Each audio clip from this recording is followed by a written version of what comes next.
il y a une question dans le monde entier, pas seulement en Israël. Est-ce qu'on est devant quelque chose d'un mouvement inflationniste qui va durer? Certains économistes en Israël parlent même de stagflation, c'est-à-dire et l'inflation avec le chômage, c'est ce qu'il y a de pire.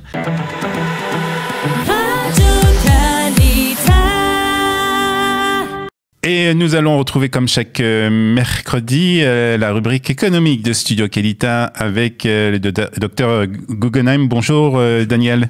Bonjour, oui. Merci d'être avec nous ce matin pour, comme chaque mercredi, d'avoir affronté le froid de Jérusalem pour arriver au studio. Et nous allons parler donc de l'actualité économique de cette semaine. On va commencer avec le chômage qui a connu des hauts et des bas. Et c'est le moment de faire des bilans. Et en fin 2021, on remarque une forte baisse du chômage en Israël. Tout à fait. On revient à peu près à 4,5% de chômage, à peu près 1% en plus de ce qu'il y avait avant la période Corona. C'est dû bien entendu parce que le secteur du tourisme que vous connaissez bien n'a pas encore pu reprendre. Et donc ça explique encore qu'il y a encore dans certains secteurs moins de personnes employées. On était arrivé à quoi? 10-11% de chômage? À peu près, ouais. Maintenant, qu'est-ce qui se passe? Il y a aussi un chiffre historique. 148 000 postes ont été publiés et n'ont pas eu de demande. Ah oui. Bien entendu, il y en a énormément dans le high-tech, qu'il n'est pas touché puisqu'on peut énormément faire du télétravail dedans.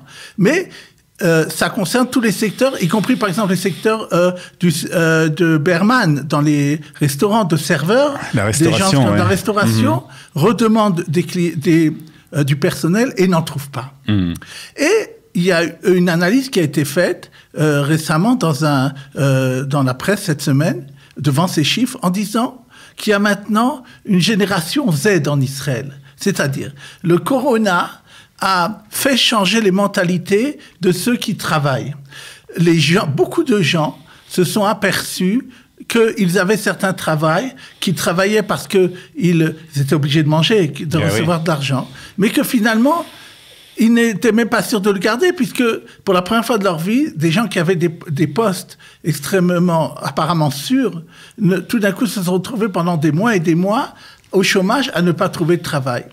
Et ça fait que, apparemment, la main-d'œuvre jeune qui arrive sur le marché de l'emploi devient de plus en plus exigeante par rapport au travail qui lui est proposé. C'est-à-dire qu'ils acceptent plus n'importe quel poste, en fait. Oui, non plus. D'abord, bien sûr, concernant les salaires qui leur sont proposés, mais également, puisque nous avons parlé de la restauration, d'être serveur, c'est peut-être pas exactement quelque chose qu'un jeune qui a 20 ans... Très valorisant, très valorisant. Et donc, ils en sont dit, si c'est comme ça, on préfère jouir maintenant du grand travail et de trouver un travail qui est intéressant pour moi et qui m'apportera aussi, quand je travaille, à part le salaire que je vais recevoir.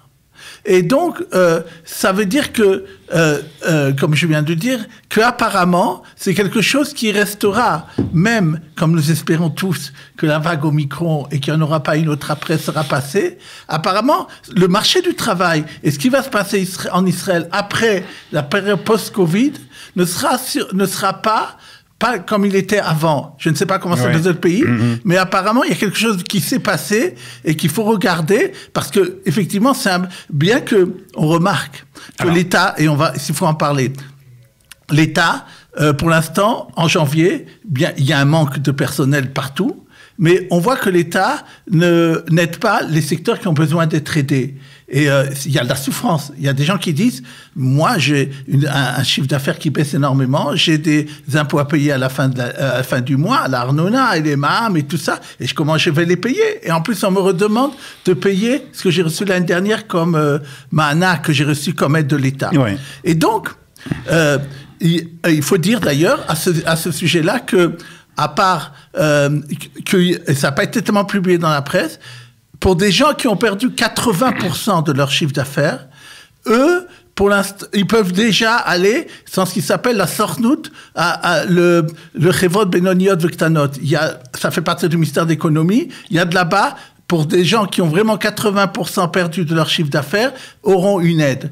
Pour les autres, on parle notamment de ce qui est de la culture. Je ne sais pas si vous en avez parlé dans la revue de presse. Aujourd'hui, ils devraient présenter un plan de 50 millions de shekels. Une dernière chose que je voudrais... puisque c'est aussi là-dessus que je suis conseiller économique à Kalita, et j'accompagne souvent des Olim à la banque.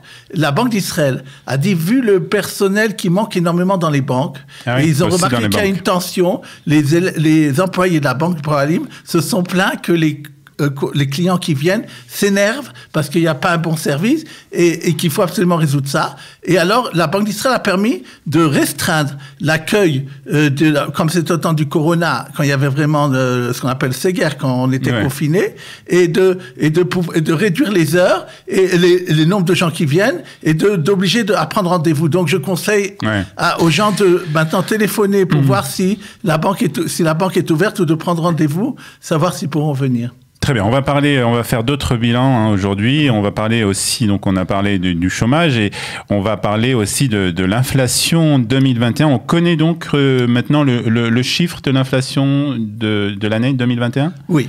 Le chiffre de toute l'année 2021, c'est 2,8%. La Banque d'Israël pensait 2,6%. Il y a eu l'inflation a plus augmenté en décembre que ce qui était prévu. Notamment l'habillement et des choses comme ça, alors que tout ce qui est les fruits et les légumes frais ont baissé, ce qui toujours d'ailleurs faisait l'inflation, ont baissé. Il y a une question dans le monde entier, pas seulement en Israël, est-ce qu'on est devant quelque chose d'un mouvement inflationniste qui va durer? Certains économistes en Israël parlent même de stagflation, c'est-à-dire et l'inflation avec le chômage, c'est ce qu'il y a de pire. Moi, d'abord, il faut remettre, en tout cas pour Israël, les choses en place. La Banque d'Israël, le gouvernement lui a mis comme but d'arriver entre 1 et 3%. Donc, en ayant 2,8, on est dedans. C'est vrai que cette année, par exemple, les prix de l'immobilier ont augmenté de 10%. On sait qu'il y a un problème sur l'immobilier. Mais il est quand même dans le limite, dans les objectifs que le gouvernement a fixés. Qu'est-ce qu'ils disent les journaux? Oui, mais c'est la plus grande augmentation depuis 10 ans.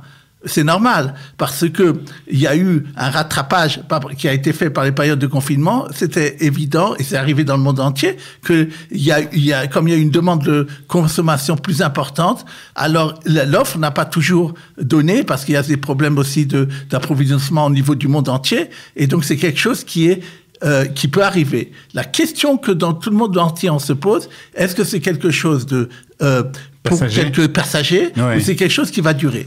Parce que je voudrais faire quand même une comparaison. En Israël, c'est 2,8. En Europe, la moyenne, c'est 5%. Et aux États-Unis, c'est 7%. Donc, en Israël, d'abord, ça n'oblige pas la Banque d'Israël à augmenter ses taux d'intérêt. Parce que, effectivement, il y a une pratique quelque chose qui s'est fait, que les Israéliens ont vu ces dernières années, c'est que les taux d'intérêt qui peuvent emprunter, ceux qui sont basés sur le taux de la Banque d'Israël, sont assez faibles en ce moment. Et bien sûr, par rapport à l'inflation, ils sont en dessous maintenant de l'inflation. Mais je ne pense pas, et on ne pense pas les économistes, que la Banque d'Israël sera obligée d'augmenter ses taux d'intérêt. Maintenant, dans le monde entier, la Fed, surtout en Amérique, parle d'augmenter ses taux et que effectivement c'est ça qui perturbe les marchés financiers en ce moment, surtout en Amérique, alors que la bourse d'Israël a monté jusqu'à ces derniers jours. C'est surtout la bourse au Nasdaq en Amérique, Wall Street, qui baisse parce qu'il y a une inquiétude mondiale sur ce qui va se passer au niveau de l'inflation. Voilà, alors on va parler justement, vous parliez des prêts qui sont faits, et puis plus particulièrement l'État d'Israël qui on le sait, emprunte régulièrement à travers le monde, qui fait des prêts, donc, et donc là, l'État d'Israël a emprunté 1,5 milliard d'euros, donc un chiffre assez important, à un taux qui est historiquement très bas. Oui, tout à fait. Comme il y a eu aussi les dépenses par le Corona et que le gouvernement israélien ne veut pas que le déficit budgétaire soit trop important, donc elle emprunte souvent sur les marchés financiers, des fois en dollars, et elle le fait sur plusieurs marchés, c'est normal, et c'est bien géré par le ministère des Finances, il faut le dire. Et elle a obtenu, c'est la semaine dernière, donc comme vous disiez, 1,5 milliard d'euros qu'Israël a emprunté sur 10 ans. Et le taux auquel elle a été emprunté, 0,6%. Donc, alors, je veux comparer d'abord. La France, si on regarde quelle est la rentabilité en France d'une obligation à 10 ans, c'est 0,3%. Ouais. L'Allemagne, c'est 0,2%. Donc, Israël n'est pas tellement plus important que cela. Mais l'Italie, par exemple, 1,2%. Il faut évidemment voir que les pays européens, puisqu'on parle de l'euro là, ont derrière eux la Banque Centrale Européenne. Ces taux d'intérêt sont fixés en fonction de la stabilité économique de chaque pays? Tout à fait. C'est-à-dire que les marchés financiers internationaux jugent chaque pays suivant sa possibilité de rendre. Ils reçoivent une note, d'ailleurs. Une note, tout à fait. Israël est à A+, toujours bon. Et c'est ça qui lui permet d'obtenir des taux si bons. Et si on remarque d'ailleurs, d'abord, ça veut dire... Et je pense que c'est aussi une des raisons pour lesquelles le ministère des Finances fait. Ça veut dire il aime bien recevoir un statisticien des marchés du monde entier qui dit l'économie d'israélienne est saine, on est prêt à lui prêter à 0,6%. Ouais. Ça, c'est une chose. Mais une deuxième chose que je me suis dit, et je suppose que le ministère des Finances aussi s'est dit, c'est la chose suivante. Si on regarde ce qui s'est passé les 10 dernières années, vous vous rappelez sûrement que l'euro était une fois 5 à 6 shekels. Ouais. Et maintenant, il est à 3 shekels et demi à peu près. Et donc, si ce mouvement il continue, et on pense que l'euro est attaqué, que les pays d'Europe sont dans des problèmes budgétaires très importants, les économies beaucoup moins saines que l'Israël. Et donc, je pense que pour l'Israélien et pour le ministère des Finances, c'est comme si vous alliez maintenant, il y a beaucoup qui l'ont fait ça, d'emprunter pour des mashkanta en euros, on peut le faire. Et quand on doit la rendre à shekel, ça fait gagner beaucoup d'argent quand on l'a emprunté quand c'est à 4,50. Ça nous fait des bonnes surprises. Toujours, je conseille aux LIM qui ont encore de l'argent en Europe de faire ça, puisqu'ils sont gagnants en général, puisque le shekel ne fait en gros que se raréfier. Je ne sais pas, il peut y avoir et donc, je pense que c'est un autre coup. C'est-à-dire que, à mon avis, dans 10 ans, je ne sais pas comment sera le shekel par rapport à l'euro, mais dans les prochaines années, moi, j'ai des précisions que j'ai mis dans Actushi, on parle que le shekel continuera cette année à se raréfier par rapport à l'euro. Moi, j'estime que ça sera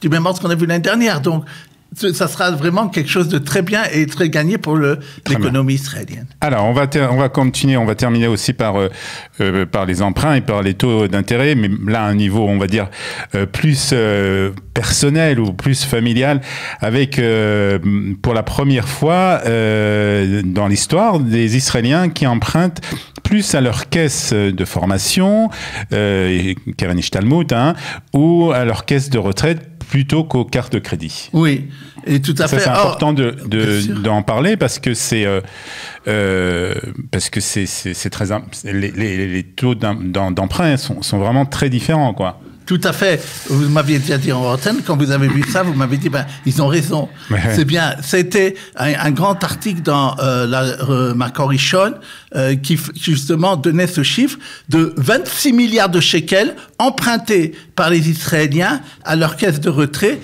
et au fonds de formation. Vous avez commencé par le fonds de formation. C'est intéressant de dire que, sûrement vous avez entendu parler que les fonds de formation, pour avoir le droit à ne pas payer d'impôts sur les bénéfices, il faut attendre 6 ans. Sauf si on est professeur ou pour une formation 3 ans.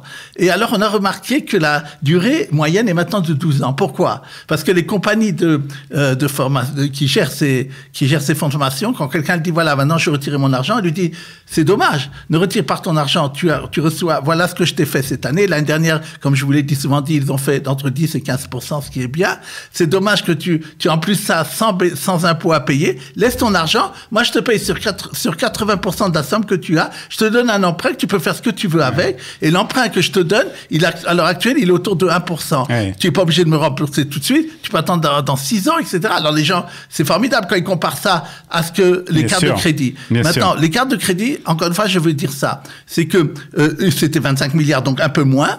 Et ils font des publicités, on voit souvent, Primes plus 1%, c'est-à-dire 2,6. Mais quand on regarde les bilans des cartes de crédit, puisqu'il est public, puisqu'ils sont souvent à la bourse, on voit que la moyenne, c'est 7 à 10%. Et en vérité, ce qu'ils donnent, ce n'est pas... Les taux d'intérêt ? Oui, en vérité, ce qu'ils donnent ce que vous voyez sur les bus ou autres, les grandes publicités, ce n'est pas ce que les gens payent en moyenne. Parce que, ça c'est dit, pour les gens qui sont très, très, très bien cotés, alors eux, ils peuvent avoir... C'est comme les pays. Mais moi, je vois que je reçois chaque fois, d'ailleurs, sur ma carte de crédit, si je veux faire, vous savez, on peut payer en Israël, si on veut, à plusieurs périodes, étalé et alors il y a marqué, si vous le faites avec crédit, avec un taux d'intérêt, jusqu'à 10-11%, moi je vois. C'est énorme. Donc, c'est différent, c'est énorme. Donc c'est bien et c'est formidable de la part des Israéliens de le faire, puisque c'est bien qu'ils aient compris ça, justement. Donc voilà, donc si vous avez un crédit à faire, si vous êtes obligé de faire un crédit, alors il vaut mieux s'adresser plutôt à sa caisse de retraite ou son Keren Ishtalmut, donc comment ça s'appelle? Keren Ishtalmut, les formations, voilà, ou bien même les polices d'épargne, qu'on appelle Polissot Rissaron, ils donnent aussi cette possibilité. Voilà, pour avoir donc un crédit à un taux préférentiel. Très bien, merci beaucoup, Daniel.